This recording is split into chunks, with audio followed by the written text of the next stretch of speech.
మనం ఈశోపనిషత్తులో 16వ మంత్రంలో ఉన్నాం. 15, 16 మంత్రాలు రెండు కూడా బ్రహ్మజ్యోతి గురించి చెప్తున్నాయి. ఈ 16వ మంత్రంలో బ్రహ్మజ్యోతి తొలగిస్తే, ఏదైతే భగవంతుడి యొక్క అంగ కాంతి తొలగిస్తే నేను నిన్ను దర్శించగలను అని ఒక శుద్ధ భక్తుడు ప్రార్థించడం ఏదైతే ఉందో అది ఈ 16వ మంత్రంలో మనం చూడవచ్చు. భాష్యం సగం చదువుకున్నాం, మిగిలిన భాష్యం చూద్దాం. భగవత్ సందర్భ అనే గ్రంథంలో శ్రీల జీవ గోస్వామి ఇలా పేర్కొన్నారు. దేవాదిదేవుడు సర్వశక్తిమంతుడు, సంపూర్ణ దివ్య మహిమలు గలవాడు కావడం వలన ఆయనలో పరతత్వం సంపూర్ణంగా అనుభూతం అవుతుంది. పరతత్వం సంపూర్ణ శక్తి బ్రహ్మజ్యోతిలో అనుభూతం కాదు. ఇక్కడ ఏం చెప్తున్నారు? భక్తి సందర్భ గ్రంథంలో భగవంతుడు సర్వశక్తిమంతుడు కాబట్టి పరతత్వం ఏదైతే ఉందో భగవంతుడి యొక్క దేహం ఏదైతే సచ్చిదానంద విగ్రహంలో సంపూర్ణంగా అనుభూతం అవుతుంది. కానీ భగవంతుడి నుంచి వచ్చే బ్రహ్మజ్యోతి ఏదైతే వెలుగుందో అందులో సంపూర్ణ అనుభూతి కలగదు అని చెప్తున్నారు. అనుభూతి అయితే ఉంటుంది కానీ అది పాక్షికంగా. అందుచే బ్రహ్మజ్యోతి అనుభూతి పాక్షికానుభూతి మాత్రమే. ఓ మునులారా, భగవాన్ అనే శబ్దంలో మొదటి అక్షరం భా రెండు విధాలుగా ముఖ్యమైనది. ఇది భా అనే పదం అక్షరం రెండు విధాలుగా ముఖ్యమైనది. ఏమిటది? మొదటిది పూర్తిగా పోషించేవాడు అని, రెండవది రక్షకుడు అని సూచిస్తుంది. అంటే పూర్తిగా మనల్ని పోషించేవాడు భగవంతుడు, సంపూర్ణ రక్షణ ఇచ్చేది జీవునికి ఎవరు అంటే భగవంతుడే. కాబట్టి పోషించేవాడు రక్షకుడు అని భా అనే అక్షరం చెప్తుంది. రెండవ అక్షరమైన గా అనే అక్షరానికి మార్గదర్శకుడు, నాయకుడు, సృష్టికర్త అని అర్థం ఉందట. గా అంటే మార్గాన్ని, గమనం చూపించేవాడు, నాయకుడు గా అంటే ఆ నాయకుడని, గా అంటే ఇంకా సృష్టికి మూలమైన వాడు అని కూడా ఉంది. కాబట్టి భా అంటే దానికి పోషించేవాడని, రక్షకుడని, గా అంటే మార్గదర్శకుడు, నాయకుడు, సృష్టికర్త అని. వాన్ అనే అక్షరం భగవంతునిలో అందరూ జీవిస్తారని, ఆయన అందరిలోనూ నివసిస్తాడని సూచిస్తుంది. వాన్ అనే అక్షరం ఏం చెప్తుంది? భగవంతుడిలో జీవులందరూ ఉన్నారని, జీవులందరిలో కూడా భగవంతుడు ఉన్నాడని. మరో విధంగా చెప్పాలంటే భగవాన్ అనే శబ్దంలో ఆధ్యాత్మిక ధ్వని భౌతిక స్పర్శ లేశమైనా లేని అపరిమితమైన జ్ఞానాన్ని, శక్తిని, మహిమని, బలాన్ని, విభవాన్ని, ప్రభావాన్ని సూచిస్తుంది. అంటే భౌతికంగా ఎటువంటి గుణాలు లేనటువంటి దివ్యమైన లక్షణాలను సూచిస్తుంది. ఇంకా దివ్యమైన లక్షణాలే కాదు, అందులో జ్ఞానం, శక్తి, మహిమ అన్నీ ఉన్నట్లుగా మనకి భగవాన్ అనే శబ్దం చెబుతుంది అని చెప్తున్నారు ఇక్కడ. భగవంతుడు తన శుద్ధ భక్తులను పూర్తిగా కాపాడుతూ భక్తి మార్గంలో వారు ప్రగతి సాధించేటట్లు చేస్తాడు. కాబట్టి భగవంతుడు శుద్ధ భక్తులను కాపాడుతూ భక్తి మార్గంలో పురోగమించే విధంగా వాళ్ళకి సహాయం చేయడం, ఏర్పాట్లు చేయడం చేస్తూ ఉంటాడు. కానీ కొన్నిసార్లు భక్తులు ఇంద్రియ భోగంలో పడిపోతే వాటికి కూడా అవకాశం ఇస్తాడు. మళ్ళీ ఎప్పుడు భక్తిలోకి వస్తాడా అని ఎదురు చూస్తూ భక్తిలో పురోగమించడానికి కావలసిన అన్ని రకాల సదుపాయాలని, ఏర్పాట్లని ఆయన చేస్తూ ఉంటాడు. ఎందుకని అంటే, ఎందుకు ఇలా చేస్తాడు? నిజానికి ఆయనకి వేరే పనేమీ లేదు. ఈ జీవులు, ఈ సృష్టిలో భౌతిక జగత్తులో అనేక రకాల జీవులు, జ్ఞానులు, యోగులు, రకరకాల వాళ్ళు ఉన్నారు. వాళ్ళందరిలో ప్రత్యేక శ్రద్ధ వహించేది భక్తుల పట్ల. ఎందుకని అంటే భక్తులకి భగవంతుడి యొక్క దేహంతో, భగవంతుడి యొక్క దేహానికి ఆయనతోటి సంబంధం పెట్టుకొని ఆయనకి సేవ చేయాలని కోరిక ఉండేది భక్తులకి. మిగతా వాళ్ళందరికీ కూడా భౌతికమైన కోరికలు లేదా సిద్ధులు లేదా మోక్ష కోరిక ఇలాంటివి ఉంటాయి. కానీ ఆయనతో సంబంధం ఏర్పాటు చేసుకోవాలనే కోరిక అందరికీ ఉండదు. ఎవరికి? ఆధ్యాత్మిక సాధన చేసే వాళ్ళందరికీ కూడా భగవంతుడితో సంబంధం పెట్టుకోవాలని ప్రతి ఒక్కరు అనుకోరు. కనుక ఎవరైతే సంబంధం పెట్టుకోవాలని అనుకుంటున్నారో వాళ్ళ పట్ల చాలా ఎక్కువ శ్రద్ధ వహిస్తాడు. కనుకనే వాళ్ళ ప్రగతికి కావాల్సిన అన్ని ఏర్పాట్లు స్వయంగా చేస్తాడు. ముఖ్యంగా శుద్ధ భక్తి కావాలనుకునే భక్తుల గురించి చాలా ఎక్కువ శ్రద్ధ వహిస్తాడు. ఆ భక్తులకు మార్గదర్శకుడుగా చివరికి వారి భక్తియుక్త సేవకు ఫలితంగా భగవానుడు తనకు తాను వారికి సమర్పించుకుంటాడు. కనుకనే భక్తి, శుద్ధ భక్తి అనేది అందరికీ ఇవ్వడు. మరియు కృష్ణుడి యొక్క దర్శనం అనేది అందరికీ వెంటనే కలగదు. ఎవరైతే పూర్తిగా శుద్ధి పొందారు, ఇక నేను తప్ప వేరే ఏది ఇతనికి అవసరం లేదు ఈ జీవికి అనే నిర్ధారణకి భగవంతుడు వస్తే అప్పుడు తన యొక్క దర్శనం, తన పట్ల ప్రేమ, తన యొక్క సేవ ఆ భక్తుడికి ఇస్తాడు తప్ప మనలో లేశమాత్రమైన ఏ చిన్న భౌతిక కోరిక ఉన్నా కూడా మనకు భగవంతుడు తనను తాను సమర్పించుకోడు. భగవంతుని నిర్వ్యాజమైన కరుణ వలన భక్తులు భగవంతుడిని ప్రత్యక్షంగా చూడగలుగుతారు. ఎప్పుడు చూడగలుగుతారు? ఆయన నిజానికి మనం సాధన చేశాం కాబట్టి భగవంతుడి దర్శనం ఇవ్వాలనో, లేదా రోజుకు 16 మాలలో, లేదా మనం దీక్ష తీసుకున్నామనో, లేదా ఆయన కోసం తపిస్తున్నామని మనం ఎదురు చూస్తున్నా కూడా భగవంతుడు కనపడవలసిన అవసరం ఆయనకి లేదు. మనం తప్పించిన కృష్ణుడికి కరుణ మనకి కనపడాలి అనే కోరిక ఆయనలో ఎప్పుడైతే వస్తుందో అప్పుడే మనకి దర్శనం, ఆయన పట్ల ప్రేమ, ఆయన యొక్క శుద్ధమైన సేవ, శుద్ధ భక్తి లభిస్తుంది. అప్పటి వరకు మనం మన ప్రయత్నాలు చేస్తూనే ఉండాలి. అంతేగాని మనం దీక్ష తీసుకున్నాం లేదా అన్నీ వదిలేసి ఆయన కోసమే తప్పిస్తున్నామంటే ఆయన దర్శనం ఇవ్వాలని ఏమీ నియమం లేదు. అందుకే మనం చూసినట్లయితే శ్రీమద్ భాగవతం మొదటి స్కందం మొదటి అధ్యాయం మొదటి శ్లోకంలో స్వరాట్ అనే పదం ఉంది. ఆ శ్లోకంలో అంటే ఏంటి? సంపూర్ణ స్వతంత్రుడు. సంపూర్ణ స్వతంత్రుడు అంటే అర్థం భక్తులకు కూడా లోబడి ఉండడు, భక్తికి కూడా లోబడి ఉండడు, ఏ నియమాలు అతన్ని కట్టివేయలేవు, ఏ నియమాలకు బద్ధుడు కాదు కృష్ణుడు. అంటే మనం చేసే భక్తి వలన శుద్ధ భక్తి చేశాం కాబట్టి ఆయన కనపడాలని కూడా లేదు. కాబట్టి అందుకే ఎవరైతే ఉన్నత స్థాయిలో ఉన్న భక్తులు ఎప్పుడు కూడా భగవంతుని కరుణకై ఎదురు చూస్తారు తప్ప నేను శుద్ధి పొందాను కాబట్టి నువ్వు కనపడాలి అనే ధోరణిలో ఎప్పుడూ ఉండరు. కానీ మనం ఏంటంటే మనం శుద్ధ భక్తులం కాదు కనుక కనిష్టాధికారులం, ఏదో కొత్తగా భక్తులకు వచ్చిన మనమందరం ఏం చేస్తుంటాం, మనం ఇప్పుడు నియమాలు పాటిస్తున్నాం కాబట్టి భగవంతుడు కృప ఇచ్చేస్తాడు, లేదా మనం వెళ్ళిపోతాం, మనం దీక్ష తీసుకున్నాం, ఈ విధంగా మనకి ఏదో ఒక అర్హత పొందినట్లుగా భావిస్తూ భ్రమలో ఉంటాం. కానీ పూర్తి కరుణ, భగవంతుడి యొక్క ప్రత్యేకమైన కరుణ లభించాలంటే అది కృష్ణుడి చేతిలోనే ఉంది. కానీ మన యొక్క సాధన వలన కానీ మన యొక్క ఏ ప్రయత్నం కూడా ఆయన పూర్తి కరుణను పొందడానికి అర్హత కలిగి ఉండదు. ఈ విధంగా భక్తులు అత్యున్నత ఆధ్యాత్మిక లోకమైన గోలోక వృందావనాన్ని చేరుకోవడానికి భగవానుడు తోడ్పడతాడు. కాబట్టి భగవంతుడు కృష్ణుడే మనకు సహాయం చేస్తూ ఉంటాడు. ఎక్కడికి? బృందావనం భగవద్ధామాన్ని చేరుకోవడానికి, ఆయన ప్రేమను పొందడానికి మనలో ఉన్న నిజాయితీని బట్టి ఆయన యొక్క సహాయం ఉంటుంది. మనం నిజాయితీగా కాకుండా ఊరికి ఏదో సమయాన్ని పాస్ చేద్దాం టైంపాస్ కోసమో ఇలా భక్తి చేస్తే ఆయన కూడా పట్టించుకోడు. కృష్ణుడు కూడా సృష్టికర్త కావడం వలన ఆయన తన భక్తులకు ఆవశ్యకములైన అన్ని యోగ్యతలను ప్రసాదిస్తాడు. మనకు కావాల్సిన అన్ని అర్హతలు ఏదైతే ఉన్నాయో అవన్నీ ఆయనే ఇస్తాడు. అది కూడా ఇక్కడ చెప్తున్నారు చూడండి. మనకు కావాల్సిన యోగ్యతలు ఇచ్చేది కృష్ణుడు తప్ప మనం సంపాదించేది కాదు. తద్వారా చివరికి వారు అతనిని పొందగలుగుతారు. భగవంతుడు సర్వకారణ కారణుడు. ఆయనకు వేరేది కారణం కాకపోవడం వలన ఆయనే మూల కారణం. అందుచేత తన అంతరంగ శక్తిని ప్రకటిస్తూ ఆయన తనను తానే అనుభవిస్తూ ఆనందిస్తాడు. బాహ్యశక్తిని ఆయన స్వయంగా ప్రదర్శించడు. ఈ బాహ్యశక్తి ఏదైతే ఉందో భౌతిక జగత్తు స్వయంగా ప్రదర్శించడు. పురుష రూపంలో విస్తృతి పొంది, దాని గురించి మనం చెప్పుకున్నాం. కారణోదక సాయి విష్ణు, గర్భోదక సాయి విష్ణు, క్షీరోదక సాయి విష్ణు, ఈ రూపాలలో విస్తృతి చెంది ఆ రూపాల ద్వారా ఆయన భౌతిక సృష్టిని నిర్వహిస్తాడు.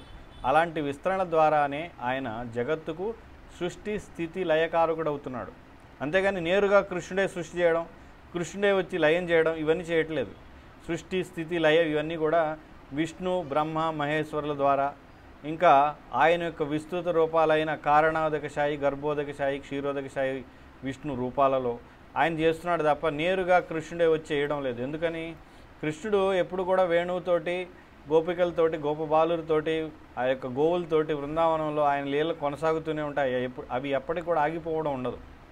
ఇంకా దాని విస్తరణే ఇక్కడికి వస్తుంది. ఏది? ఆ గోలోకమే విస్తరించి బృందావనంగా భౌమ లీలలో పాల్గొంటారనమాట. అంటే మనకిక్కడ భూమి మీద ఏదైతే మధుర దగ్గర బృందావనం ఉందో అది కూడా అసలైన గోలోకం యొక్క విస్తరణ.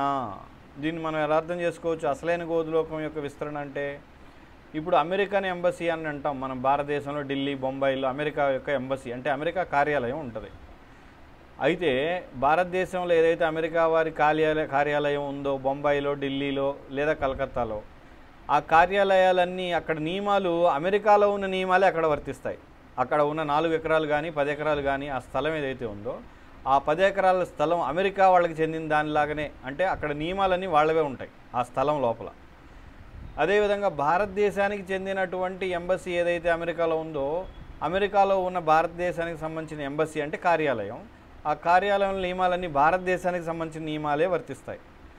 అంటే భారతదేశంలో ఉన్న అమెరికా కార్యాలయం, ఆ కార్యాలయంలో నియమాలన్నీ అమెరికావే కాబట్టి ఇక్కడ భూమి మీద బృందావనం ఉన్నా అక్కడ నియమాలన్నీ కూడా గోలోకంలో ఏదైతే ఎలా లీలలు జరుగుతూ ఉంటాయో అలాగే బృందావనంలో కూడా లీలలు జరుగుతాయి. అంటే దాని యొక్క విస్తరణ మాత్రమే, గోలోకం యొక్క విస్తరణే భూమి మీదకి వస్తుంది.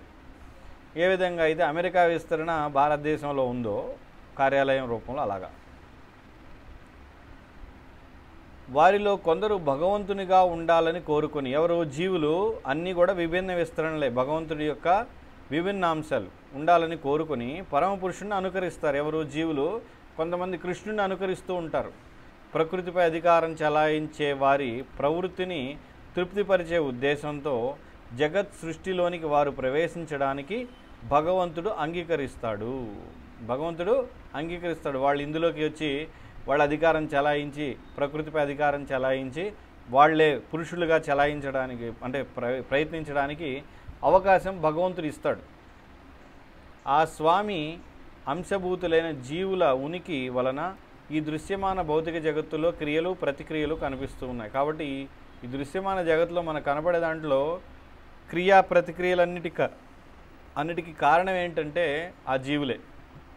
ఈ విధంగా జీవులకు ప్రకృతిపై అధికారం వహించే సంపూర్ణ సౌకర్యాలు కలిగించబడతాయి. ఇక్కడ అధికారం చేయడానికి ప్రకృతి పైన సౌకర్యాలన్నీ ఇవ్వబడ్డాయి. అయితే పురుషుల్లో ఒకడైన పురుషోత్తముడు తన పరమాత్మ స్వరూపంతో చివరికి అన్నింటినీ నియమిస్తూ ఉంటాడు. కానీ వీటన్నిటికీ మూల పురుషుడు కృష్ణుడు కనుక ఇవన్నీ కూడా సంపూర్ణంగా ఎవరి అధీనంలో ఉంటాయంటే భగవంతుడి అధీనంలో. మన చేతిలో జీవుల అధీనంలో పాక్షికంగా తాత్కాలికంగా ప్రకృతి ఉన్నట్లు కనపడుతుంది, కానీ ప్రకృతి పూర్తిగా సమూలంగా కృష్ణుడి చేతిలోనే, అంటే ఆయన యొక్క విస్తరణల అధీనంలో ఉంటాయి. ఆ విస్తరించిన కారణోదకశాయి, గర్భోదకశాయి మరియు ఆయన యొక్క శక్తి అయినటువంటి దుర్గా ప్రకృతి భౌతిక శక్తి, బహిరంగ శక్తి అధీనంలో ఉంటాయి. ఈ విధంగా జీవునికి అంటే ఆత్మకు సర్వనియామకుడైన భగవానునకు మధ్య హస్తిమశకాంతరం ఉంది. అంటే ఏంటంటే ఇద్దరి మధ్య హస్తిమశకాంతరం అంటే సంబంధం ఉంది. అంటే పూర్తి అధికారం భగవంతుడి చేతిలో ఉంటే జీవుల చేతిలో కూడా కొంత అధికారం ఉంటుంది, కానీ పూర్తి అధికారం భగవంతుడి చేతిలో ఉంటుంది. అది దీని అర్థం హస్తిమశకాంతరం అంటే. పరమాత్మ నియమించేవాడు, ఆత్మ నియమించబడేది. ఏంటి ఇంకా హస్తిమశకాంతం అంటే ఒకళ్ళ చేతిలో ఒకళ్ళు ఉండడం లాగా చెప్పాలంటే. ఇంకా నిజానికి చెప్పాలంటే మన చేయే భగవంతుడి చేతిలో ఉంది, ఆయన పూర్తి స్వతంత్రుడు. పరమాత్మ నియమించేవాడు, ఆత్మ నియమించబడేది. అందుచేత వారిద్దరూ ఒకే ప్రమాణంలో ఉండలేరు. అంటే మన యొక్క ప్రమాణం అంటే మన యొక్క పరిమాణం చాలా స్వల్పం, ఆయన అనంతం. పరమాత్మ ఆత్మతో సంపూర్ణంగా సహకరిస్తాడు. కాబట్టి ఆయన జీవునికి నిత్య సహచరుడుగా వర్ణింపబడ్డాడు. ఎప్పుడు పరమాత్మ సహకరిస్తాడు కాబట్టి నిత్యం జీవుడితో ఉండేది ఎవరు? భగవంతుడు. కానీ మనం భగవంతుడితో నిత్యంగా లేము. అందువల్లనే మనం ఆయన్ని మర్చిపోయి ఉన్నాం కనుక నేనే భోక్తని, నేనే యజమానుని, నేనే నియంత్రిస్తున్నాను, నా చేతిలో ఉంది, నా భార్య, నా బిడ్డలు, నా దేశం నాది, నేను గొప్పవాడిని అనేటువంటి ఈ మిథ్యాహంకారం వలన మనం ఇక్కడ దుఃఖాన్ని అనుభవిస్తూ ఉన్నాము. భగవంతుని సర్వవ్యాపక లక్షణం ఏదైతే అన్ని పరిస్థితుల యందును స్థితమై బద్ధజీవులు మరియు ముక్తజీవుల వలె జీవశక్తిని ప్రభవింపజేయుచున్నదో అది ఏ బ్రహ్మముగా తెలియజేయబడుతుంది. ఏదైతే సర్వవ్యాపక లక్షణం ఉందో భగవంతుడు, దాని ద్వారానే ఈ యొక్క బ్రహ్మంగా మనం తెలుసుకుంటున్నాం. అదే జీవులుగాను భగవంతుడు అన్ని చోట్ల వ్యాపించి ఉన్నాడు, చివరికి జీవుల యొక్క హృదయంలో కూడా. అదేవిధంగా భౌతిక పదార్థం ప్రతి అణువులో కూడా ఉన్నాడు. దాని ద్వారానే బ్రహ్మంగా తెలియబడుతున్నాడు భగవంతుడు. అంటే ఇక్కడ బ్రహ్మం అంటే పరమాత్మగా వ్యాపించి ఉన్న, అన్ని చోట్ల వ్యాపించి ఉన్న పరమాత్మ. అదేవిధంగా జీవుడు, విభిన్నాంశాలైన మనం కూడా బ్రహ్మమే. రెండు అంటే ప్రతి అణువులో ఉన్న పరమాత్మ బ్రహ్మం, జీవులమైన విభిన్నాంశాలుగా ఉన్న భగవంతుడిలో విభిన్నాంశాలుగా ఉన్న మనం కూడా బ్రహ్మమే. భగవంతుడు పరమాత్మకు బ్రహ్మమునకు కూడా మూలం కావడం వలన ఆయనే జీవులందరికీ మూల కారణం. ఈ విషయం తెలుసుకున్నవాడు వెంటనే భగవంతునికి ప్రేమయుక్త సేవలో నిమగ్నం అవుతాడు. శుద్ధుడై సంపూర్ణ జ్ఞానం కలిగిన భగవద్భక్తుడు భగవంతుని పట్ల హృదయపూర్వకంగా ఆసక్తుడై ఉంటాడు. ఎవరైతే శుద్ధమైన అంతరంగం కలిగి ఉంటారో, పూర్తిగా భగవంతుడి పట్ల విశ్వాసం, ఆయనే అన్నిటికీ మూలం అని తెలుసుకుంటాడో, అప్పుడు హృదయపూర్వకంగా ఆసక్తి కలిగి ఉంటాడు. అలాంటి భక్తుడు తన వంటి ఇతర భక్తులతో కలిసినప్పుడు భగవంతుని దివ్యలీల సంకీర్తనం తప్ప వారికే ఇతర వ్యాసంగం ఏమీ ఉండదు. ఇతరమైన ఏ కార్యాలు ఉండవు వాళ్ళకి. భగవంతుని లీలల్ని, ఆయన గుణాలని కీర్తించడం తప్ప ఆయన నామాన్ని. శుద్ధ భక్తుల వలె పరిపూర్ణులు కాని వారు భగవంతునిలోని బ్రహ్మన్ లేక పరమాత్మ అంశను మాత్రమే గుర్తించిన వారు శుద్ధ భక్తుల కార్యకలాపాలను అభినందించలేరు. కాబట్టి శుద్ధ భక్తులు చేసే పనులను అభినందించలేరు వీళ్ళు. ఎవరు? బ్రహ్మ లేదా పరమాత్మ మాత్రమే తెలిసినవాడు. భగవంతుడు శుద్ధ భక్తుల హృదయాల్లో అవసరమైన జ్ఞానాన్ని కలిగిస్తూ వారికి నిరంతరం తోడ్పడుతూ ఉంటాడు. కాబట్టి శుద్ధ భక్తుల యొక్క హృదయంలో నేను ఉంటానని 10వ అధ్యాయంలో చతుశ్లోకి భగవద్గీతలో మనం చూడొచ్చు. 10-11 శ్లోకాల్లో జ్ఞానదీపేన భాస్వత, జ్ఞానం అనే దీపాన్ని నేను నా భక్తుల హృదయంలో వెలిగించి వాళ్ళు నన్ను చేరే విధంగా ఆ జ్ఞానాన్ని ఇస్తాను అని చెప్తున్నాడు. ఈ విధంగా ఆ భగవానుని ప్రత్యేక అనుగ్రహం వలన అజ్ఞాన అంధకారం అంతా పటాపంచలవుతుంది. ఏది యొక్క మనమందరం బద్ధజీవులుగా ఇక్కడ ఉన్నప్పుడు ఎవరైతే నిజాయితీగా భక్తియుక్త సేవలో ఉన్నారో వాళ్ళ యొక్క హృదయంలో జ్ఞానదీపాన్ని వెలిగించడం ద్వారా మనలో ఉన్న అజ్ఞానం అంతా పటపంచలవుతుంది. ఊహకల్పనలు చేసే తత్వవేత్తలు, యోగులు తమ బలం మీదే ఆధారపడతారు. ఎవరైతే యోగులు వీళ్ళందరూ ఉన్నారో వాళ్ళు ఏం చేస్తారు? జ్ఞానులు వాళ్ళ యొక్క స్వయం బలం మీద నేను వెళ్ళగలను, నేను సాధించగలను, నేను భగవంతుని చూడగలను, లేదా నేను ఏ శక్తినైనా పొందగలను అని వాళ్ళ శక్తిపై వాళ్ళు ఆధారపడతారు. కాబట్టి ఈ స్థితిని వారు ఊహించలేరు. ఏ స్థితిని? భగవంతుడు ఉన్నాడు, ఆయనకి నిత్య దాసులం మనం, ఆయన కరుణ ద్వారా మనం ఆయన చేరుకోగలం, ఆయన దగ్గర ఉండగలం, నిత్యదాసులుగా ఉండి ఆయనకు సేవ చేస్తూ దివ్యానందంలో ఉండగలం అనేది ఊహించలేరు. కఠోపనిషత్తులో చెప్పబడినట్లు భగవంతునిచే అనుగ్రహింపబడిన వారు తప్ప ఇతరులు ఆయన తెలుసుకోలేరు. కఠోపనిషత్తు ఏం చెప్తుంది? యయేవం వృణుతే. యా అంటే ఎవరినైతే అంటే భగవంతుడు ఎవరినైతే ఎన్నుకుంటాడో, అంటే మనమందరం కూడా సాధకులం. మనం సాధన చేసే అనేక కోట్ల మందిలో ఎవరో ఒకళ్ళిద్దరిని భగవంతుడు ఎన్నుకుంటాడు. ఎందుకు? ఆయన యొక్క రూపాన్ని దర్శనం ఇవ్వడానికి, ఆయన యొక్క ప్రేమను ఇవ్వడానికి, ఆయన యొక్క సంపూర్ణ కరుణ వారిపై కురిపించి వాళ్ళని ఆయన యొక్క నిత్యదాసులుగా చేసుకోవడానికి భగవంతుడు అనుగ్రహిస్తే తప్ప మనం వెళ్ళలేము. ఇది చాలా ముఖ్యమైన విషయం. ఏంటిది అంటే ఆయన అనుగ్రహం ఉంటేనే ఆయన ధామాన్ని, ఆయన ప్రేమని పొందగలం తప్ప మన సాధన, మనకి ఎవరైనా ఇచ్చిన కృప, ఇక ఏదైనా కానీ, అంటే ఉదాహరణకి మనం దీక్ష అనే కృప తీసుకుంటున్నాం, భక్తుల కృపను స్వీకరించాం కాబట్టి మనకి ఇంకా భగవంతుడు లభిస్తాడు అనేది లేదు. ఇద్దరి యొక్క కృప, ఎవరైతే ఒక శుద్ధ భక్తుడి కృప ఇచ్చినా లేదా భగవంతుడి కృప ఇచ్చినా మనం ఆయన దర్శించగలం. ఇంకా భగవంతుడి యొక్క కృప అనేది లేనిదే ఆయన దర్శనం ఎప్పుడు కాదు అని ఇక్కడ మనకి అర్థమవుతుంది. అందుకనే కదా ఈ యొక్క 2 మంత్రాల్లో నీ యొక్క వెలుగుని అడ్డు తొలగించు, అప్పుడే నిన్ను దర్శించగలను అని ప్రార్థిస్తూ ఉంది మంత్రాలు 2. అలాంటి అనుగ్రహం భగవంతుని చేత తన శుద్ధ భక్తులకు మాత్రమే ప్రసాదించబడుతుంది.